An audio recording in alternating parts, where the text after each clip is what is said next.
Tamam bak geliyor kızım. Çağır çağır. Çağır Sude çağır. Recep dede.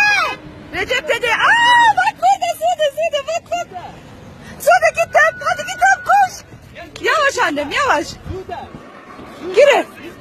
Geç annem gel. Gel resim çekinelim gel. Ay şansa bak. Tamam.